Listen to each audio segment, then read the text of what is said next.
সালামু আলাইকুম রহমতুল্লাহ। হ্যাঁ না বোর্ড ট্রেন্ডিং চলতেছে অনলাইনে। জুলাই জাতীয় সনদ, সংবিধান সংস্কার অধ্যাদেশ।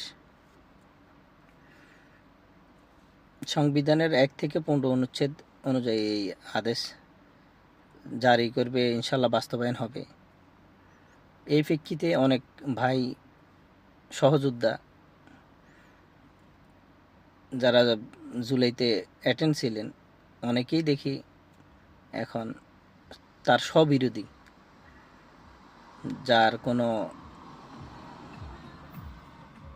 আইডেন্টিফাই নাই, কোনো এর পিছনে কোনো রিজন নাই আপনি আপনার প্রতি কেন স্ববিরোধী। তো এগুলি একটা হাস্যকর বিষয় হয়ে দাঁড়ায়। আপনাদের এই ডিসাইড জাতির কাছে উন্মোচিত হবে ইনশাল্লাহ।